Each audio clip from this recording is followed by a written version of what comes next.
Okay. Welcome, everyone.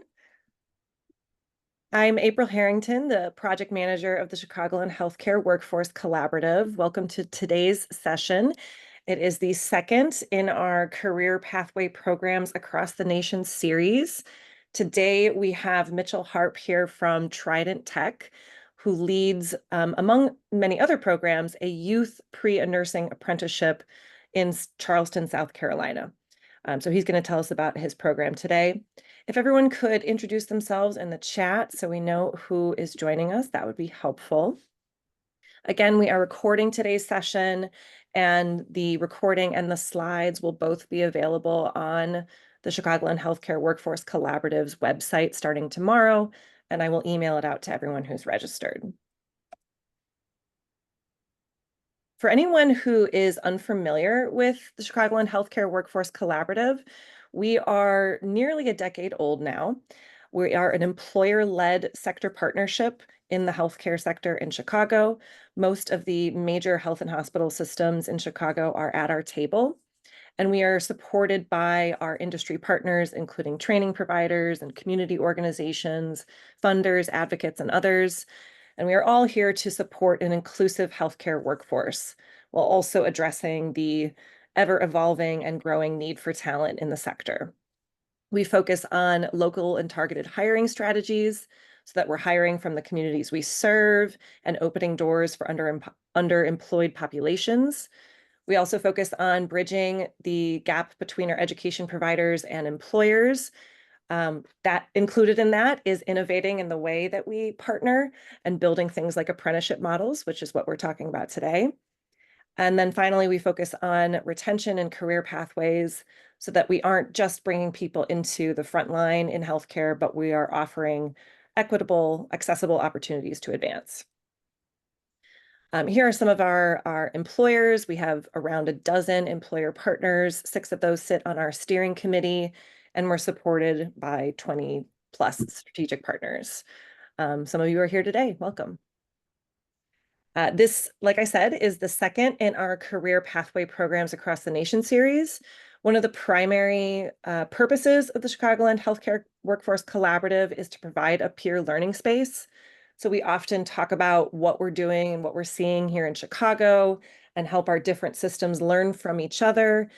But it's also interesting to take a look at what's happening outside our region, in places that where they might have tried some new innovative approaches that might not be as robust here in Chicago yet. So that's the purpose of this series. Our first session occurred last month, and that featured Ohio State physicians, and a training program called Stepful.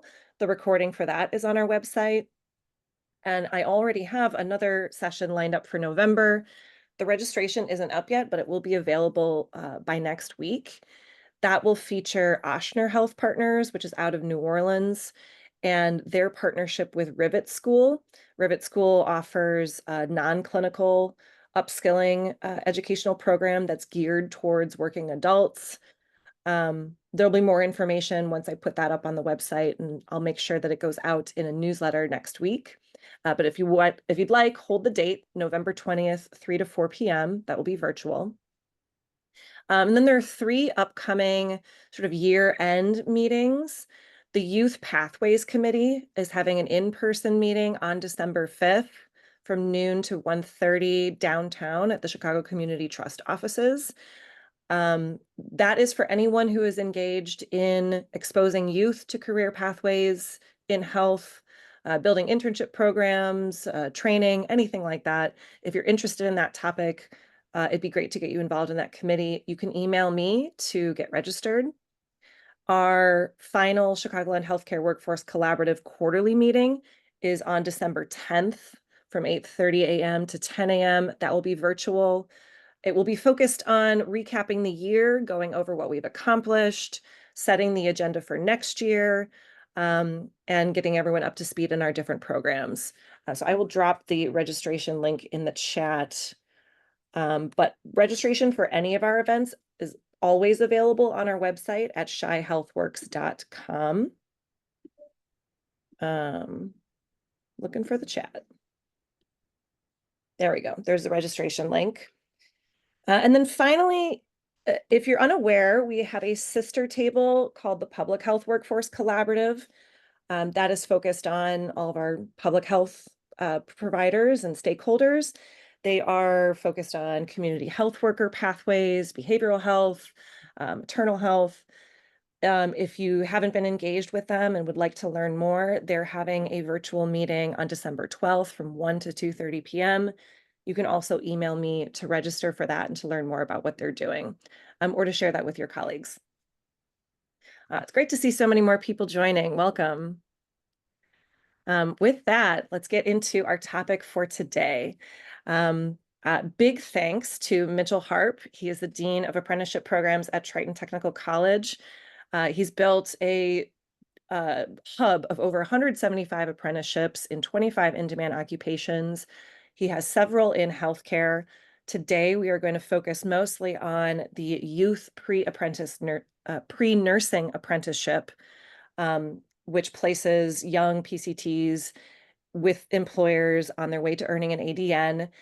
I think it's really interesting that he's created a model with multiple employers where he acts as the hub, and he's worked with them to address many interesting challenges with innovative solutions like an app. I'm excited to hear him share more. Oops. Let me tell you a little bit more about Mitchell first. He's been at Trident College for 25 years, serves as the Dean of Apprenticeship and Employer Partnerships. In his role, he leads a team who is responsible for working with local industries to establish federally registered apprenticeship programs, which combine on-the-job training with classroom instruction. His work in the field led to over 200 employer partnerships in the Charleston region and to the development of the Charleston Regional Youth Apprenticeship Program, a nationally recognized workforce development model created through a regional collaborative community partnership to address the critical workforce needs within Charleston and mentor the next generation of skilled workers for the Lowcountry. He's spoken nationally on the topic of apprenticeships and currently serves on the board of the Partnership to Advance Youth Apprenticeships. Mitchell retired from the United States Naval Reserve in 2017 with 32 years of service. Thank you for that. And he holds a Master's of Arts in Business and Management from Webster University and a Bachelor of Science in Medical Technology from the Medical University of South Carolina. So healthcare is a part of his background as well. Mitch, with that, I'm going to turn it over to you. Everyone, please feel free to drop questions in the chat as Mitch gives his presentation, but we'll make sure to make time for Q&A at the end as well. Okay, well, thank you so much. Again, as April said, my name is Mitchell Harp. I'm the Dean of Apprenticeships and Employer Partnerships, and I usually tell people that if you want to partner with Trident Technical College, you're usually talking to someone on my team. And over the years, we do many different things, but the majority of our work is in the apprenticeship space. And today, really, what I want to do is really tell you who we are, how we got started, what we do to manage all the work that we do, and why we do it. So, with that said, the one thing I want to point out real quick is every single picture that you see on any slide is a real youth apprentice, meaning they're a 16 or 17-year-old working in a hospital doing patient care. And when I say doing patient care, I mean doing every single thing that an adult PCT would do. But my outline today really is what I mentioned a little bit earlier. We're going to go over the purpose of how we got started, the definition of a youth apprenticeship, because sometimes I've learned in the past that I get ahead of myself and assume that people know what they are. So I'm going to clearly define what we here in Charleston define as an apprenticeship or a youth apprenticeship. I'm going to sort of tell you how we're structured so you can understand how we do the work that we do. I'm going to talk to you about why we call our program pre-nursing youth apprenticeship and not patient care technician apprenticeship. And then what I'd like to do is sort of explain, we are a community college. We do offer, classes. We do teach the classes. But in 2007, our president decided to establish the apprenticeship office and take on the role of what we call as an intermediary. So I'm going to sort of explain to you, the intermediary type of roles over a typical year as it relates to our pre-nursing apprenticeship program. And then I'll give you some final thoughts. To be honest with you right now, I'll let you know that I have 99 employer partners. with over 110 active apprenticeships in 10 different industries, 25 different occupations. And as April said, we work a lot in healthcare and we're growing every day in that area. Okay.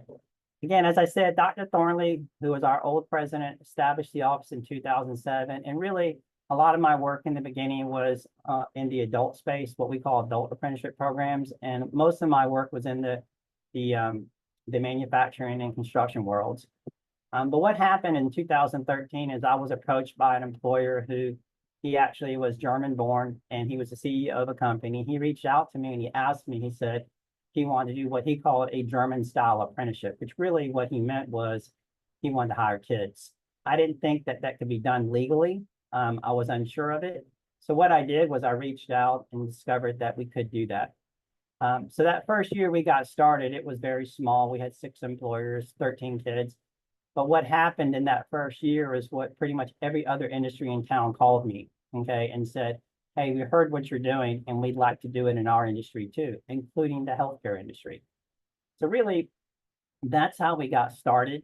And we actually, our purpose for the program is twofold. It was a regional community collaborative partnership that came together really to address the critical workforce needs of the industry, whether it be healthcare, manufacturing, IT, automotive, whatever. But also, it was to mentor that next generation of skilled workers, okay? So that's really our twofold and how we focus and how we manage our program. Okay, the way we define an apprenticeship, which is pretty much the same way that everyone else defines it, but I'll tell you that the reason I say this is because early on when a hospital approached me about doing a youth apprenticeship program, they didn't really know what an apprenticeship was. They thought it was more traditional healthcare training where you go to college, you do clinical rotations, you go out, get a job, and then, you get trained additionally on that. And when I explained to them that, this is someone with absolutely zero experience, where we're going to give them job-related education, which is pretty much classroom instruction, but we also want them to hire them and pay them and also provide on-the-job training. It was a difficult concept for some of my hospitals to understand because, again, they know traditional training, which is you take clinical rotations, whether you're in a nursing program, lab program, rad tech program, and you clearly don't pay them, okay? And it's really short term. So this grasping the concept of a long-term program where you're taking someone and you're letting them do, the type of work in a healthcare setting was interesting. But every single program that we do, including our healthcare programs, consists of these 3 components, which is job-related education, on-the-job training with an employer, and they are paid the entire way through the program. Early on, when Dr. Thornley created the apprenticeship office, it was one person. It was me, okay? So we were pretty small, and we were just getting out. We didn't have many employers on board. I think we had about 3 or 4 employers on board. And over time, as I discussed a little earlier, it grew and grew. Because we have so many employers that we manage and so many different programs, we have a structure, as you see on the screen, which is, I'm the dean of the program. We have employer consultants, which what an employer consultant is someone who goes out and partners and convinces employers to partner with us to basically offer apprenticeship opportunities. We have apprentice coordinators, are the individuals who work with the apprentices and guide them through, and we have administrative support. When I met April, we had a discussion about pre-nursing youth apprenticeship. And I explained to her why we decided to call it pre-nursing was because I used to run the certified nurse aide program at Trident Technical College. And I would tell her I trained 500 a year. And that was literally right. But it wasn't 500 jobs. It was just the turnover was high. So before I started this youth apprenticeship program, I wanted to give the kids an opportunity for a career sustaining wage, a future. And I knew that becoming an RN would do that, okay? The problem is our program at Trident Technical College is very popular. At the time when we started this, I think we had 1,000 people on the waiting list trying to get into our nursing program. And I didn't want these kids to have to wait. In other words, go through a 2-year program and then have to wait another year to get in. So what I did was I went and I approached the dean of nursing. And we came up with a method to actually do that. So I'm going to show you a video right now of a real life youth apprentice who is working at a hospital as a patient care technician in our pre-nursing program. And hopefully she can explain, why we call this pre-nursing and what it means to her and how it's going to affect her life down the road. And hopefully this video is going to work. The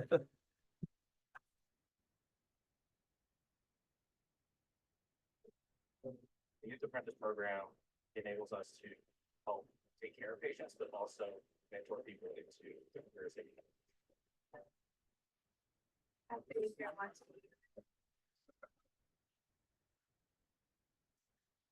I think the sound is a little difficult to hear, Mitch. Maybe you can turn it up.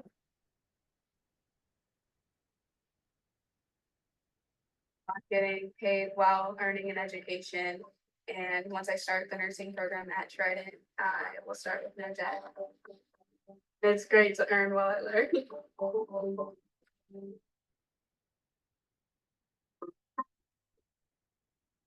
Someone who would excel in this program would be someone who wants to take care of other people. And we want someone who has passion for healing, passion for other teammates. And it's a hard job.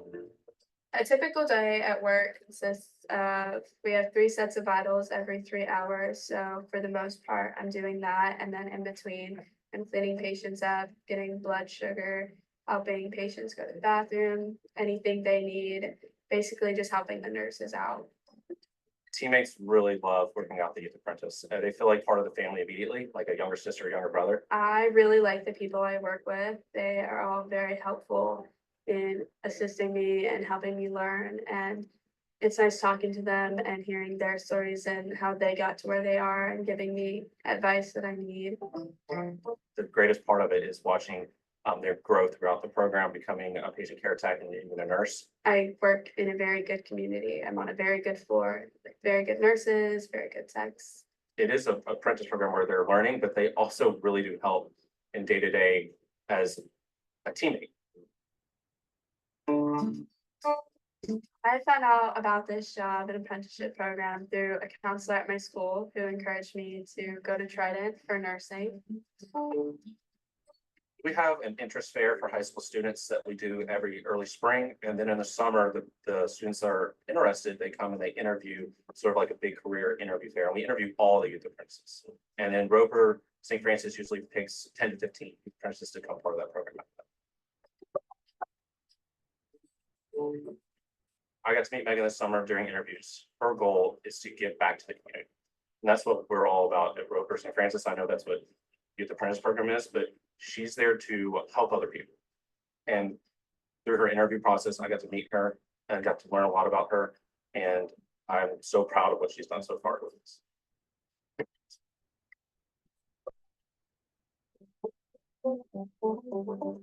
The most rewarding part of this job is definitely being able to help people who feel like they have no one.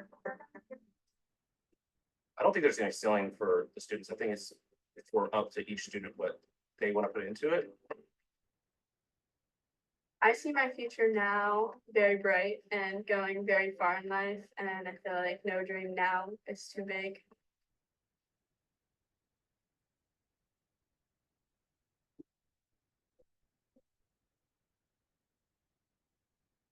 So really, that's an example of how we built the program is, Megan, she works as a patient care technician at Roper St. Francis Hospital here in Charleston, South Carolina, and she does work. She does do patient care, but she's also learning on the job by mentors that are assigned to her, along with coming to Trident Technical College and taking classes, in the field. And I'm going to talk about some of the classes that she takes. But, our goal for that program was not to just say, come work as a patient care technician and figure out on your own how to actually become a nurse.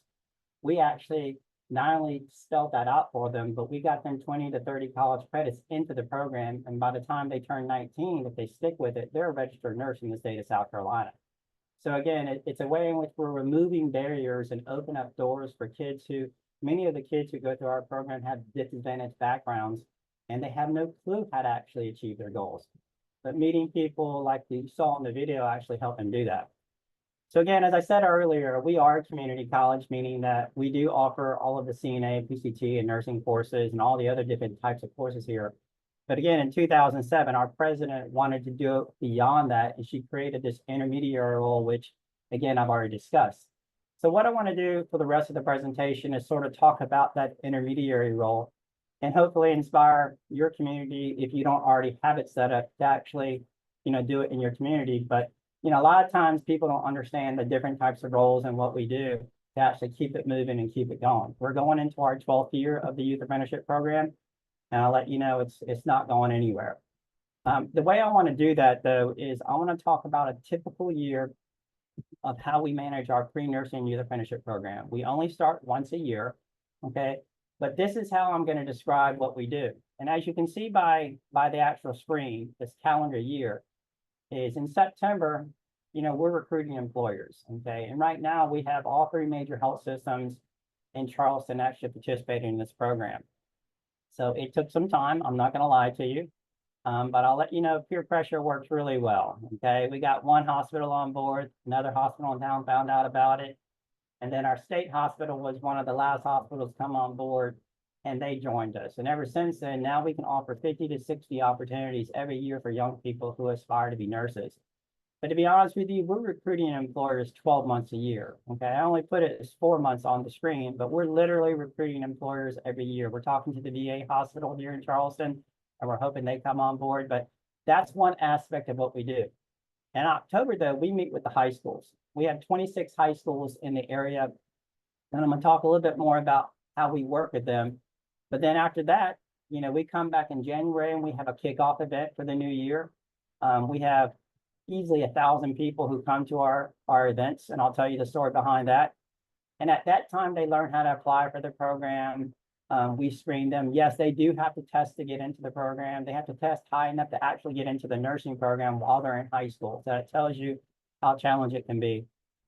In May, we have something called the pre-nursing draft, which I'll talk about.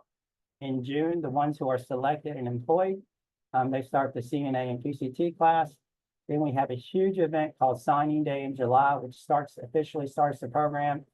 And then they go to work and they continue their education in our pre-nursing certificate program. So that's what a typical year looks like. So I'm going to tell you behind the scenes role of what intermediaries do to actually make all this happen, just for this one occupation. And again, we have 25 different occupations that we do. Okay, intermediary roles. First of all, we are the job-related education provider, meaning we are the classroom instructor for that. And I'm going to tell you what we do a little bit later. We also are the broker. We're the hub and the wheel. We're the intermediary. We keep all our partners going in the same direction. For this program, we have 200 plus employers, 26 high schools, the USDOL, and our organization at the state level called Apprenticeship Carolina. And we have a lot of philanthropists and other grant partners who help us fund it. But we're the ones in the wheel who are not only teaching the classes, but we're keeping all the employers going in the right direction. In other words, we're driving the bus and telling everyone come along for the ride. Next, we're the salesperson. I tell people all the time, this is a sales job, okay? Apprenticeships are new to employers. They don't really understand them. They don't know what they're getting into. So we spend a lot of time going out and speak with employers, reassuring them what an apprenticeship is and how we're going to help them and all that. After that, we are a developer, meaning that we help employers design their apprenticeships in terms of what not only to take in terms of courses, but what work processes that we think they should learn, even though it's up to the employer in terms of what they decide. We're a talent scout, meaning we're going out there and we're recruiting applicants for the employers. We're a matchmaker, meaning we're connecting employers with apprentices to interview. We're a promoter. We are a nationally known program now, and because of that is because of a lot of our events that we do. And I'm going to talk to you a little bit about signing day in terms of that's our biggest promotion in terms of how we not only get employers on board, but how we recruit apprentices and, how we get funders to actually help us fund it. We're a coach. And in this aspect, I'm not talking about coaching apprentices, even though we do that. I'm talking about coaching employers, and I'll explain what I mean when we get there. We're also an informant. I often tell apprentices that when they sign up, they're signing paperwork that gives me legally the right to tell them how they're doing in the classroom or how they're doing anything. And I joke around and I tell them, I'm going to tell your employer and I'm going to sleep well at night when I do it, okay? We're just here to help you succeed in life and We want everyone to know who's here to mentor you to have the information that they need to actually help you be successful in life. We're also a mediator. When you have that many partners, involved, there's definitely going to be issues and problems, and we're the mediation aspect of trying to bring everyone together to figure out what we can do to solve the problems. And we're an analyst. There's a lot of information that we have to track and keep or to actually keep going, not only for the USDOL, but for other things that we do. So let's talk about being a broker. The best definition I found of what a broker is someone who arranges and negotiates a settlement deal, or plan. I've already sort of mentioned to you how the youth apprenticeship program got started. It was started really with one employer who actually reached out to the college and said, hey, we want to do this. And then 5 other employers came on board. Shortly after that, we got every school district on board because they were excited about partnering with us. And then, of course, we invited, the USDOL and our state representatives, and then philanthropists came on board shortly afterwards. But the college is, again, that hub in the wheel that sort of keeps everything going in one direction. I love to tell you that we planned this out, but I tell people all the time, it just sort of fell into our lap and we decided to take charge of it and keep going with it because, the first year we started the youth apprenticeship program, we met with 4 or 5 employers and we said, give us a year and we'll make this happen. Because we had a lot of people we had to get permission from and all that. And they said, no, we want to start in 3 months, take it or leave it. And we knew we had to sort of jump in and actually make it happen. We didn't have all the answers. For the first couple of years, we always said we were flying the airplane without, having any direction whatsoever. But what happened was it all started coming into play later. And, we just essentially became that hub in the wheel that I keep talking about. We're a broker to keep everyone on board. We have consultants who recruit more employers. We have apprentice coordinators who work with, the school districts. We have our foundation actually works with the philanthropists who actually donate money to the college. And of course, as a dean, I work with all the regulatory oversight with the USDOL and the state. So again, but we're that hub in the wheel that actually tries to keep everything going together so we can offer opportunities down the road. All right, the salesperson role. The key to any apprenticeship, okay, is to get not just one very large employer on board, but multiple employers on board, okay?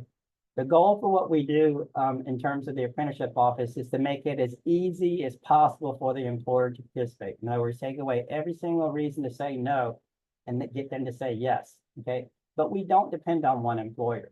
I have the state hospital on board, but I do not depend on them because you know what? I never know what's going to happen in the world in terms of their budget, in terms of their leadership.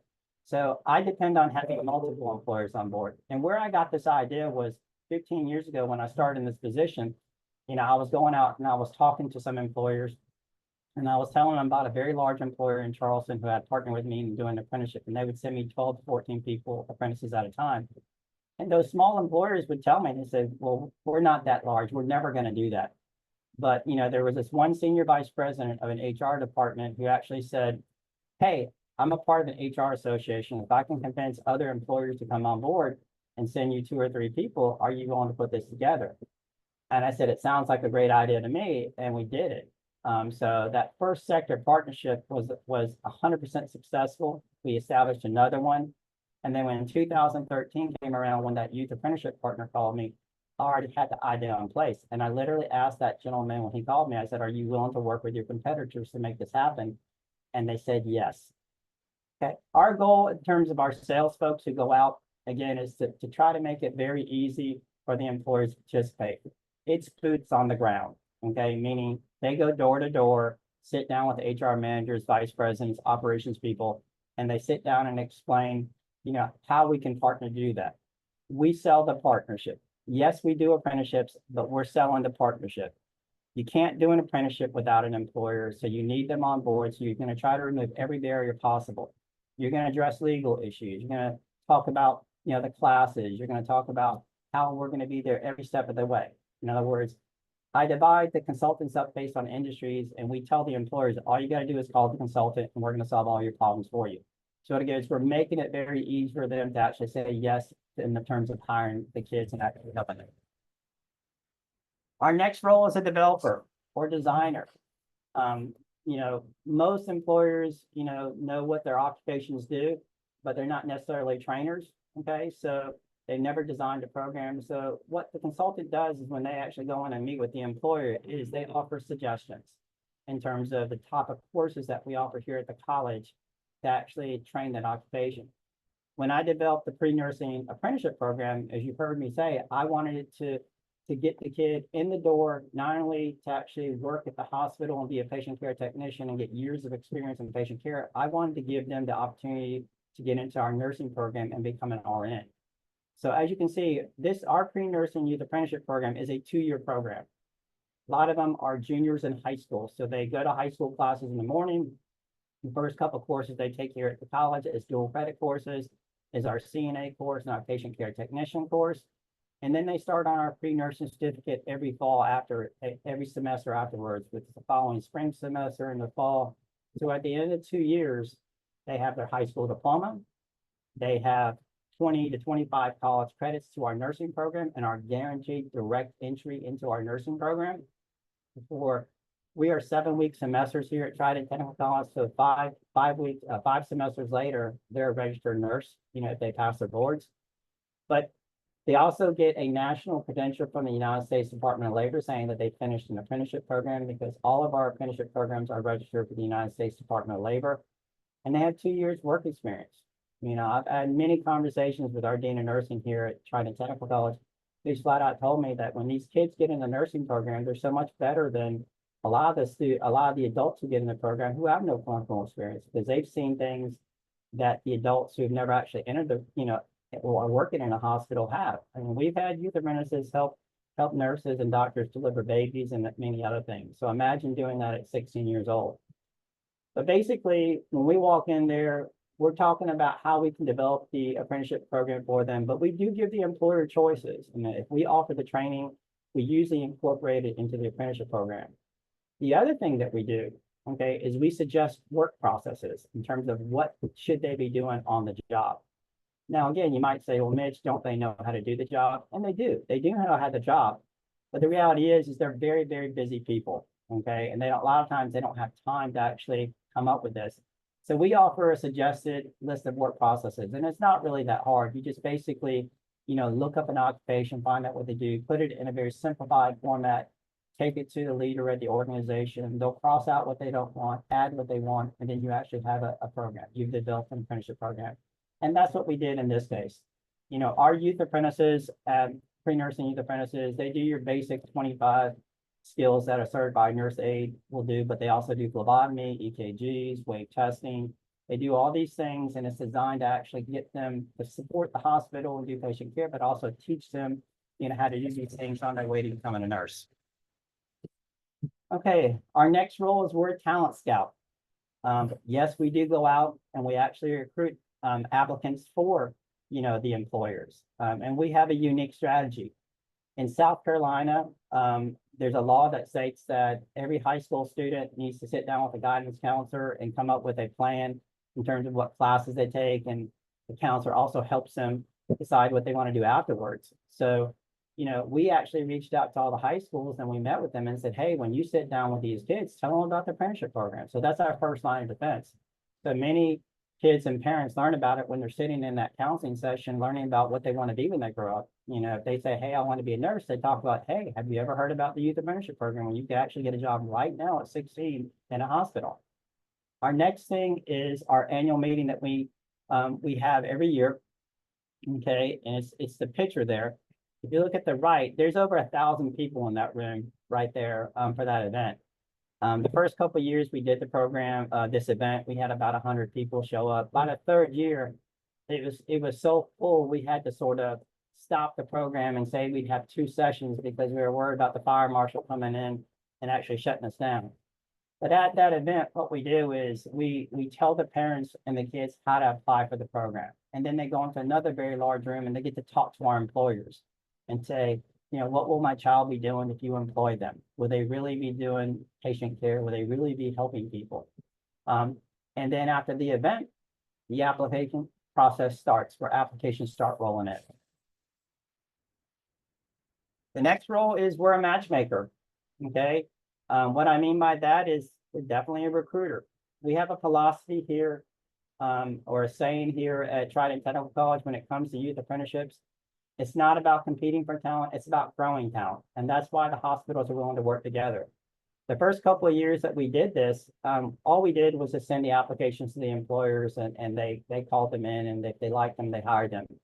But here's the problem with that. What happened was we discovered employers are very busy people and they didn't always have the time to do that. So they'd always wait to the very last minute because we only start the apprenticeship program once a year. And when they called the kids in, they always wanted the same ones. So we'd have 60 opportunities and only 10 kids would get hired. And we were very frustrated about this. So my team and I, we sat down and we decided to come up with some ideas, and we came up with what we call the pre-nursing draft. I don't know if you've ever seen the NBA draft or the NFL draft. You know, they basically go and they get selected. So we came up with this plan to where we go to the hospitals and we asked them if they were interested in this.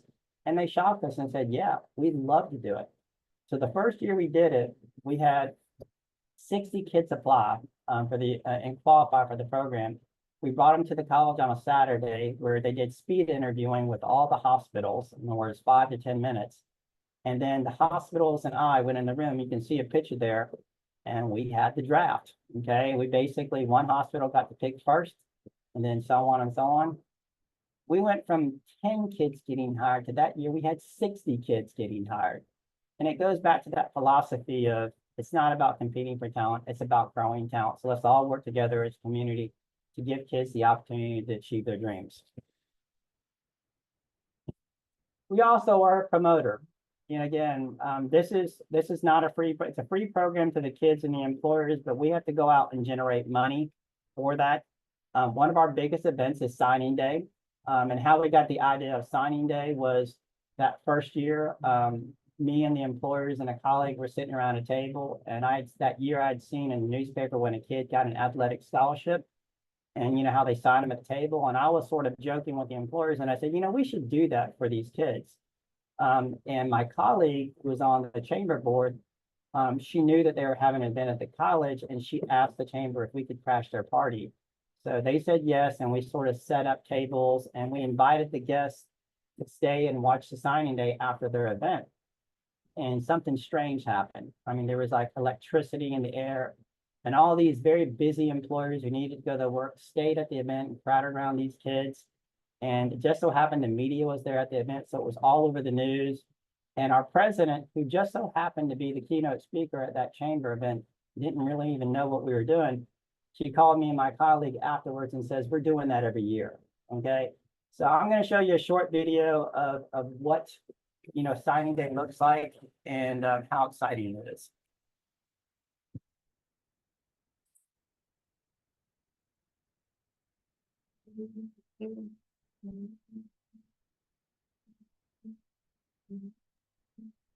I'm not hearing any sound, Mitch. I'm not sure if others are. The Youth Apprenticeship Program has power to change lives in remarkable ways, the power to accelerate the economy, the power to change families, the power to change our whole community. It is also exciting because this is a wonderful example of what can happen when lots of entities come together and work for a single cause. You still get to learn a lot of important skills, and you get to learn how certain companies work. I really didn't know what I wanted to do career-wise, and I heard about this program being a counselor. There wasn't a whole lot of information. The room was definitely not this big when I was here, but I really liked how the program was set up. There was a lot of very good experiences, very challenging, especially starting out learning a new division of IT that I've not been introduced to yet. So like coming through the apprenticeship program really helps me succeed there. I think part of what's really inspirational for folks about what's happening here is this opportunity to really see this cross-sector collaboration across employers, across post-secondary education, across K-12 education, and then the sort of stable of partners that they've developed in the community, from the chamber to many of their philanthropic supporters as well. So we're just delighted to be a partner. This is exactly what we like to do, and it's so important as as we strive to make life better for our communities. And more people are interested in coming to the table to hire young people. More young people are considering youth apprenticeship as a viable post-secondary option for them. That's really expanding their opportunities in the region. We're talking about this great impact this program has, and great story is at slightly north of Broad. I looked one day, their executive chef was on the line helping Expo, and the entire line was full of apprentices. And the dining room was actually packed. The guests were extremely happy. But this great young men and women were learning and working together, putting on a great lunch or dinner service, and it makes me so proud. So our employees like to see young people come into the business.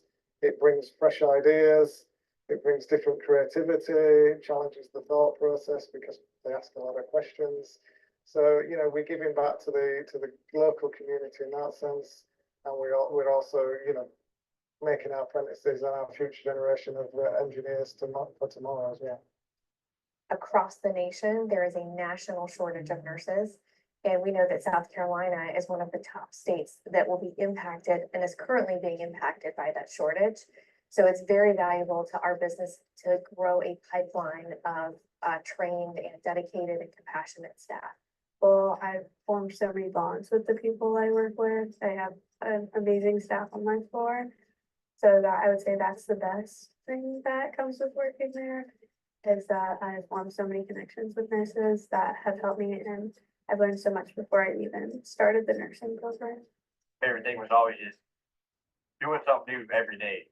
And if you're running into a problem, it's no big deal. Because you can use your critical thinking skills that you learned from Trident and just take a second, step back, and really just figure it out yourself. And that's what I find most important, is running into the problem that nobody else can fix and being able to fix it with the skills that you learned in the apprenticeship program.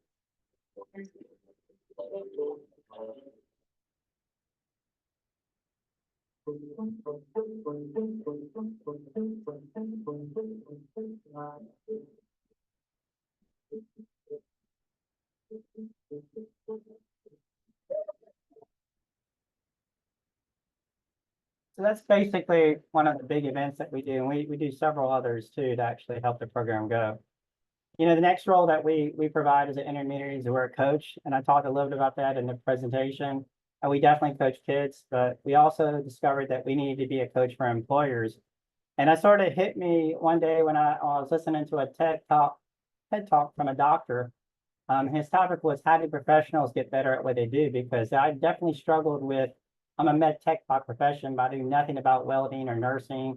So how do you actually mentor and coach someone in that field? And the TED Talk, you know, actually was talking about the traditional view of learning, which is you go to college, you get a degree, you get a job, and you sort of make your way on your own.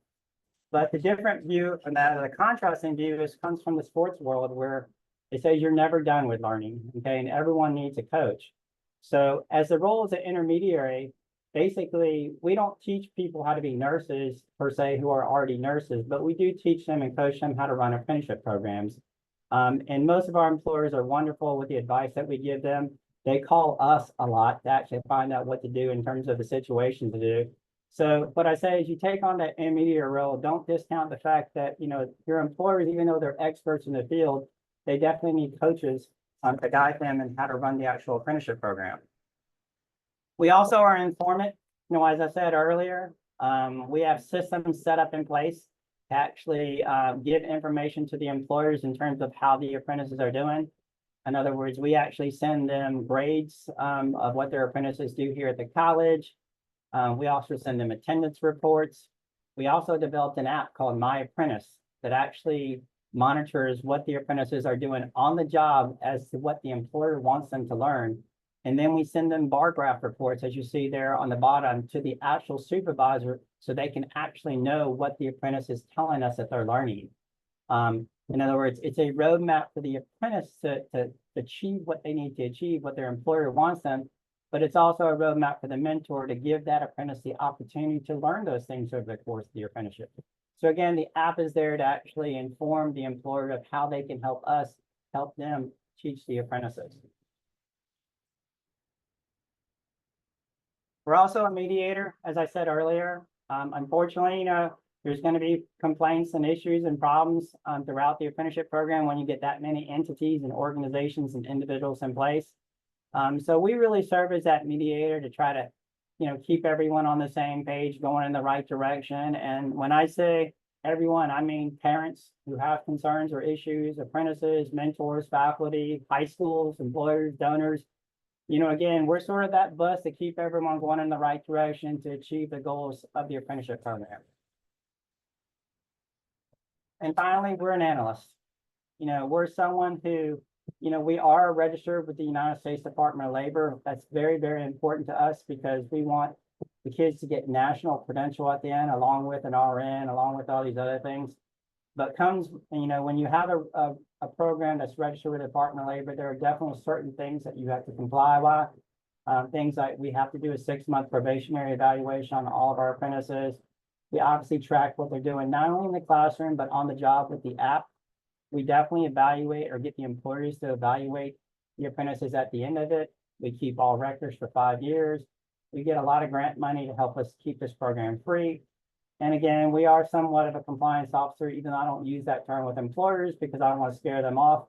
But it's our way of basically reminding the employers that we are USDO registered and we do need them to actually, if they've agreed to show an apprentice something, we expect them to follow through with that. So we don't want the Department of Labor to say all we're doing is offering classroom training. We want to prove that they're actually working on the job and learning on the job. My final thoughts on the program, at the beginning, I told you that we were going to tell you the who, the how, and the what. I'm going to tell you the why, because I know most employers who are considering youth apprenticeship programs are considering it for a pipeline, but I'm going to tell you somewhat of a personal story to illustrate, what I'm trying to get across and why you should take a risk on doing a youth apprenticeship program if you're not already doing one, okay? 3 years ago, my son and his girlfriend were driving back to South Carolina from Pennsylvania from a wedding they went to. It was about 1 o'clock in the morning. They were driving down the interstate and a drunk driver hit him from behind and pretty much left him there to die. It was a hit and run type of thing. His girlfriend did pass away, but my son was in the hospital for 3 weeks at a hospital. And he actually ended up having to live with us for the next 3 months. But that first day in the hospital, when his mother and I went down there actually to see him and figure out what was going on, the doctor came in and she was very nice and polite, but she sort of explained to us, he had a traumatic brain injury and he had a lacerated liver and some other things. And then she had to sort of move on and go to rounds, I guess. And shortly after that, the nurse came in. And I guess she looked at me and she saw this sheer terror in my eyes. And she sort of asked me what was going on. And I sort of told her what the doctor said. And she goes, oh no, he's there. He can talk. And she went over there and she actually rubbed him in the arm and started talking to him in the ear, because when the doctor came in, he wasn't talking to her. And she said, we may have to do surgery and everything. And it just scared me half to death. And when that nurse went over there and rubbed his arm and started talking to him and he started talking, there was this calm presence that came over me. Basically, she was giving me hope that he was going to live. I tell you that story because every single kid you see on this screen, many of them who come from disadvantaged backgrounds, okay, was given hope because a leader like yourself at an employer, and they were considering doing youth apprenticeship programs, they heard about building a pipeline, but they also heard this. They heard that their employees didn't want to do it because they didn't have time to do it. They didn't want to babysit any kids. Their legal department said it's probably not a smart move to actually do this. And their insurance company said if they hire a 16 or 17-year-old, their rates are going to go up. And you know what? They did it anyways, okay? There's something to say that, I've heard the saying that nothing in life's worthwhile unless you're willing to take a risk. Nothing, okay? You don't change lives and change the world, by always listening to the data, okay? These kids, I could tell you story after story how these kids' lives have been changed. I can tell you that we've had 5 kids who we know bought houses before they were 20 years old. We have kids that we know are making more money than their parents. We have kids who became nurses when they were 19 years old. It changed their life, and it all started with a leader who's willing to take that chance. So I hope I've given you something to think about. I welcome you to come to Charleston anytime you like. We're a beautiful town. you can come to one of our restaurants and I'm sure our youth apprentice will make your meal. Or you can hopefully not have to go to a hospital, but I guarantee you probably youth apprentice will be taking care of you. But with that said, I know we have about 5 to 10 minutes left. I want to sort of close my presentation and answer any questions you may have. And if not, I thank you for your time. Thank you so much, Mitchell. I'm just incredibly impressed with the role that Trident plays with the entire youth apprenticeship hub. And I would love to see something like that happen in Chicago. Thank you for sharing. Thank you for sharing your personal story and bringing it back home to, this is really about people. It's about our youth. It's about nurses, which we all know are the most trusted occupation in the US. We do have a few minutes for questions. There's one so far in the chat, and I invite other people to put it in the chat or just raise your hand. We're a small enough group where you can come off mute. The question is, what do you do if the apprentice is not successful in their classwork? It's up to the employer. If the employer wants to keep them employed, then we allow them to retake the class. Now, we only allow them to take it one time and pay for it. After that, it doesn't mean that the young person can't stay employed as a PCT, especially if they're doing a good job. But yeah, it's up to the employer. You'll hear this word around apprenticeships that they're industry driven, which means the employer needs to be in charge. Again, we're not in charge of this program. We call it the Charleston Regional Youth Apprenticeship Program because Trident Technical College does not own it. We obviously do a lot to help it go, but we made that conscious decision not to take credit for what we do.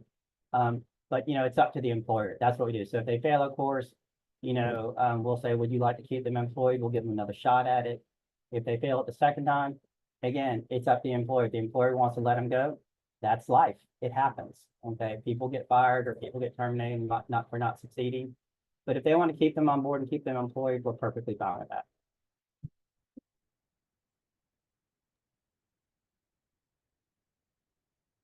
Questions, anyone? Feel free to just come off mute.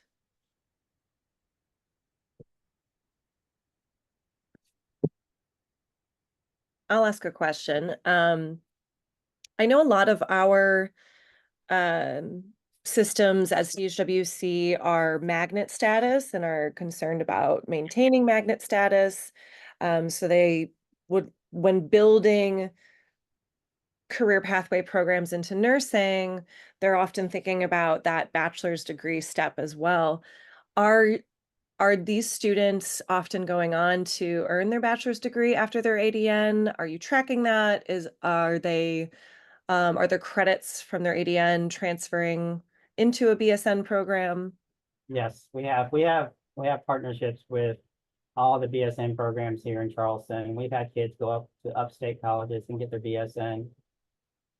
Again, we do our best to track things, but to be honest with you, we're a small outfit. So it's, we have so many things going on at one time. There's so many different things to track. But yes, we do. We know we have kids who actually went on. See the young lady, the African-American lady in that middle picture? She went off and got her BSN, and all that. And yes, again, going back to why we call it pre-nursing, if a young person is happy with being a PCT and wants to stop, we're fine with that. But, we've shown them that you can get your ADN and every hospital that participates in this program has tuition reimbursement programs and they can get their BSN afterwards. So they can walk out of college with a degree and no debt, a lot of credentials, a lot of experience, and hopefully when they become leaders one day, they'll be inspired enough to actually start their apprenticeship programs at their hospitals that they're leading. Oh, fantastic. Oh, we have one more question in the chat. From a College of Charleston alum, Andrea, asking how early students are made aware of the program within the high schools. We start in middle school. We actually invite middle school counselors out to the college and we tell them about the program. So by the time they get to high school, they're going to their individual graduate plans, that I discussed coming to our information event. But I'm going to be honest with you, our best recruiters are the actual apprentices themselves, okay? Imagine being in high school and you're talking with your friends and you're saying, what'd you do today? Or what'd you do this weekend? Well, I worked at the hospital and guess what? I got to help deliver a baby, when they're 16 years old and they're like, no, you can't do that. I'm like, no, I was there, it happened. Or you're, if you're working at Boeing, South Carolina, and you're helping build airplanes, and they said, what'd you do this weekend? When they see you're wearing your Polo Boeing shirt on, and it's all because of the leaders who actually, they gave it a chance, as a risk and all that, but yeah, their program is designed for them to go get their BSN and hopefully MSN, down the road, for that. We don't want them to stop unless it just happens to be that way. And it does. Some people are happy with that. But I can tell you, I've heard kids come back to me who were happy with PCTs and then later came back and said, I do want to become an RN or something. And it wasn't necessarily part of the apprenticeship program, but they learned, hey, we weren't lying to you. There's a much better career as an RN with more career sustaining wages and all that sort of stuff. But it's a process, it's a program, and the program, if anything, connects them to people like yourself who can advise them accordingly. And I can say that, I'll let you know, my son graduated from College of Charleston, and I'll let you know, my daughter makes more money than he does because she's a nurse who went to Trident Technical College and all that. So love College of Charleston. A lot of my money went there, great school, but again, that's a true story. So. Thank you. Yes, thank you so much, Mitch. I know we had some people on the call who have the capacity to start something like this, to start either a pre-nursing apprenticeship or be a hub of a full apprenticeship hub with several employers and several different programs. There's so much to learn here. I'm eager to share it with more of our community colleges in the region and others. Thank you so much, Mitch, for sharing. Really appreciate it. Thank you all for joining, and I hope you'll join our December quarterly meeting. Y'all have a wonderful day and go Cubs. So. I'm a Sox fan, but it's easier to say go Cubs these days. So thank you, Mitch. Thank you, everyone. Have a good day. Thank you.